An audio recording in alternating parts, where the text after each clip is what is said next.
Indonesia secara rasmi telah mengesahkan tempat mereka dalam Piala Dunia bawah 17 tahun yang seterusnya.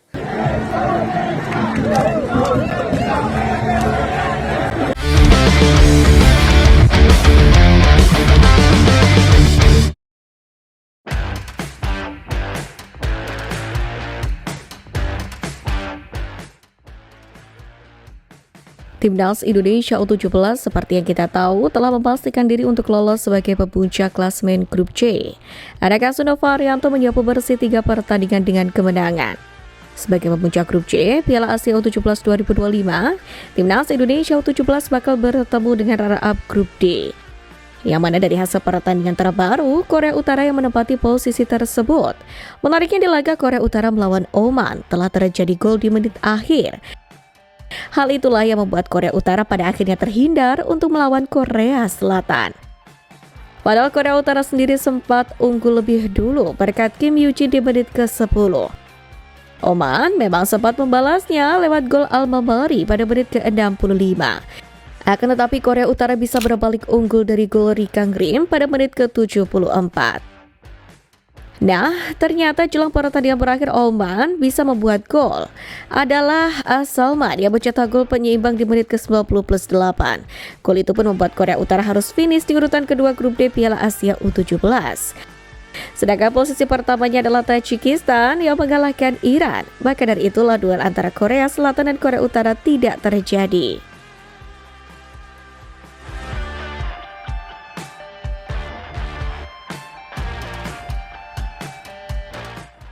Sementara itu menghadapi persaingan 8 besar, Nova Arianto sendiri sepertinya sudah cukup terukur dalam persiapannya.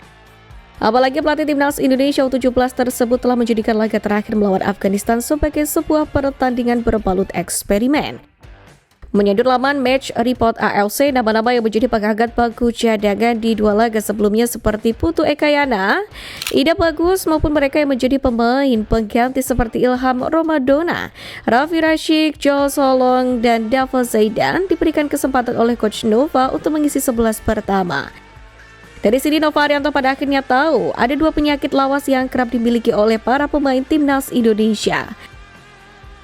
Jika kita melihat video pertandingan yang diunggah oleh kanal YouTube RCTI Entertainment pada 11 April, memang terlihat beberapa pemain Timnas Indonesia U17 yang masih suka menggoreng bola di saat yang tidak tepat.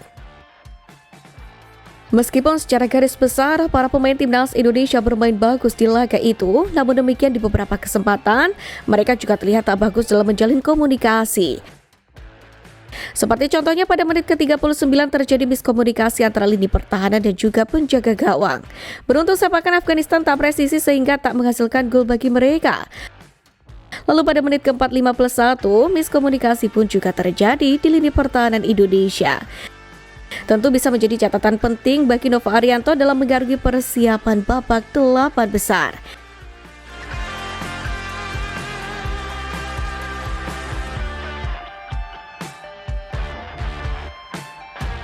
Meski begitu, secara keseluruhan, prestasi Timnas Indonesia U17 yang sangat membanggakan berbagai pihak. Berstatus sebagai tim underdog tapi mampu menjadi juara grup. Bahkan pengamat sepak bola asal Malaysia, Kesanan Sudarisan, memuji PSSI menyusul suksesnya Timnas Indonesia U17 ini. Dalam podcast Bola Itu Live di Astro Arena, Kesh mengawali komentar dengan menyebut Timnas Indonesia U17 merupakan sejarah baru bagi sepak bola Indonesia. Kesh kemudian mengatakan sukses Timnas Indonesia U17 lolos ke Piala Dunia U17 sangatlah penting karena sukses tersebut diraih di tengah proyek naturalisasi yang dilakukan oleh PSSI. Kesh pun memuji PSSI yang juga fokus terhadap program tim nasional usia muda. Sukses Timnas Indonesia senior dan Timnas U17 saat ini membuktikan bahwa PSSI tidak hanya fokus menaturalisasi pemain. Lebih lanjut, Kesh pun mengatakan suksesnya Timnas Indonesia U17 di Piala U17 ini sejauh ini bukan sesuatu kebetulan. Namun, kesuksesan ini merupakan hasil kerja keras dari Nova Arianto dan tim serta pemain.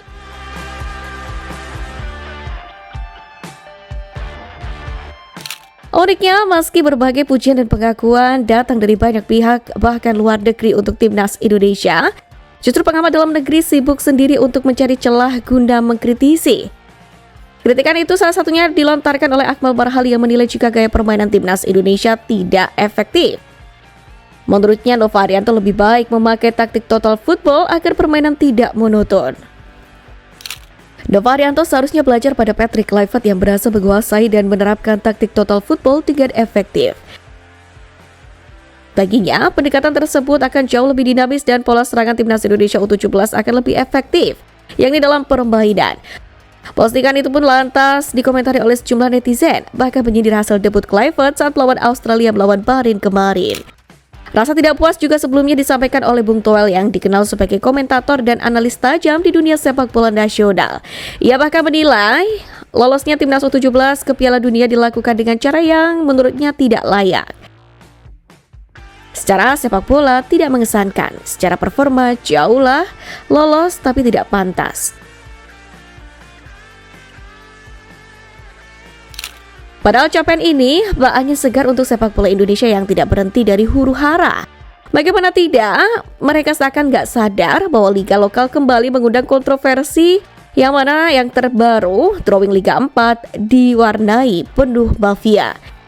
Di mana pelaksanaan drawing atau pengguna Liga 4 Putra Nasional 2024-2025 dianggap mencurigakan. Setelah sebelumnya viral di media sosial dalam beberapa hari terakhir. Dalam potongan video yang beredar, tampak Ketum Asprof PSSI Daerah Istimewa Yogyakarta Desi Arfianto tengah melakukan pengundian untuk grup N Liga 4 Putra Nasional. Dalam grup N, Persewangi Banyuwangi menjadi tuan rumah. Desi kemudian mencari 3 tim lain untuk masuk ke dalam grup yang diundi oleh tim yang mewakili daerah paling timur Pulau Jawa tersebut. 3 tim yang terpilih dalam grup tersebut adalah perwakilan Papua Tengah 1, Jawa Timur 4, dan Jawa Barat 2. Namun pengundian tersebut viral karena selama proses Desi Arfianto tampak ganjal dengan melakukan drawing. Sebab ada 2 hal yang disoroti warganet karena dianggap aneh dan menimbulkan kecurigaan. Yakni setelah Desi mengambil bola berisikan kertas drawing, dia mencoba membukanya terlalu bawah dan menutupi meja. Selain itu, kertas hasil nama tim yang keluar juga tampak sangat panjang dan mulus, sementara bolanya terbilang kecil. Keanehan-keanehan itu pun menimbulkan tanda tanya. Banyak warganet yang menganggap ada keganjalan dan ada praktik kecurangan. Mereka pun mendesak PSSI untuk kemudian mengambil tindakan. PSSI pun berencana melakukan evaluasi menyeluruh terhadap pihak penyelenggara drawing Liga 4 dan memastikan bahwa kejadian serupa tidak akan terulang kembali di masa mendatang.